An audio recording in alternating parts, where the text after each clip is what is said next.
So, how do you integrate religious values into modern city planning without creating a rigid top-down system? It's a massive challenge, right? But it turns out Indonesia might just have a working blueprint. Today, we're diving deep into their really unique, decentralized model of Islamic urban governance to see what lessons cities like Tehran and maybe others around the world can learn from it.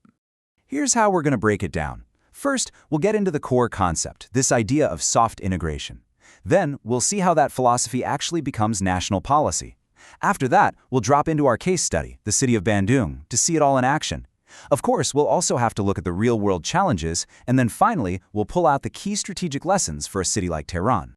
Okay, so what is this model in a nutshell? The key thing to get is that it's not about imposing religious law from the top down. It's what we're calling a soft integration blueprint. It all starts with a foundation called Pancasila, a national philosophy that's neither strictly secular nor strictly religious. The method? Decentralization, which gives local governments the power to experiment. The result is these really interesting ethical systems for finance and community planning. And the big opportunity? A practical roadmap for other cities trying to modernize while holding on to their cultural identity. All right, let's start with that big idea that makes this whole thing possible, the soft integration blueprint.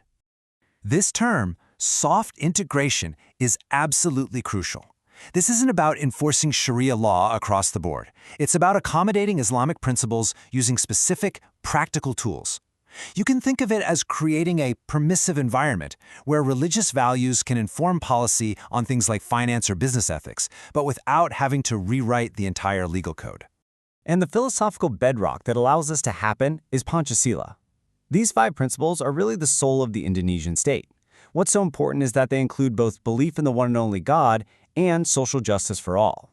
This carves out a unique space where the state can respect faith while still being totally committed to pluralism and justice for everyone. It's the core code that makes soft integration work. And you can see exactly how it works here. Pancasila is right at the center, and its influence radiates out through these 3 key channels: legal frameworks that allow for religious accommodation, financial tools that are market-driven but ethically guided, and ethical guidance from religious bodies that helps shape social norms. It's a system of influence, not of control. So how does this really elegant philosophy actually translate into government policy? Let's look at the national engine that powers this whole process. Well, there's a pretty clear flow of authority here. It often starts with a religious body, the MUI, issuing ethical guidance, a fatwa, on something like, say, business conduct. Then the central government takes that guidance and builds a regulatory framework around it, like Law Number 23 of 2014. And that law is the real game changer. It's the legal backbone that empowers regional governments to take these big national ideas and run with them, creating specific local programs like developing halal tourism. And that brings us to our main case study, where all these national ideas really hit the pavement, the city of Bandung.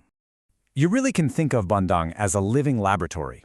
As you can see on this map, it's a place where they are actively experimenting with these principles on the ground. You've got zones for halal tourism, community hubs built around mosques, and centers for participatory budget planning. This is where the pragmatic adaptation of Islamic urbanism is really happening. The city's whole approach can pretty much be broken down into the 3 pillars you see here: economic, financial, and community. Let's dig into each one.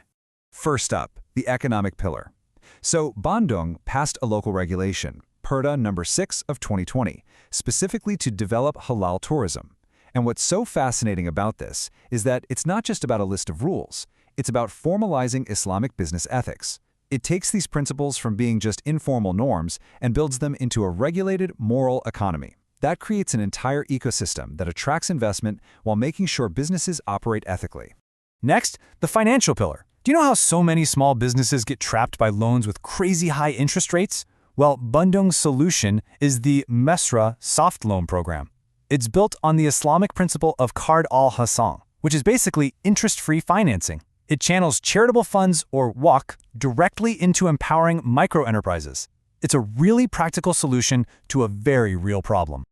Now, the civic pillar is maybe the most impressive. It's called the Musrenbang process. On one hand, it's a formal democratic process where citizens literally sit down with officials to debate and decide on local development budgets. But it's also a hybrid model because it's deeply infused with the Islamic concept of shura, or consultation. This blend turns what could be a dry, bureaucratic meeting into a genuinely meaningful exercise in collective decision-making. And finally, we have the community pillar, which totally reimagines the mosque as a dynamic urban hub. I mean, look at this diagram. It's not just a place for prayer anymore. It's the last mile for service delivery. It hosts waste collection points, youth coffee shops for mentoring, even digital kiosks for philanthropy. It becomes a truly multifunctional community asset.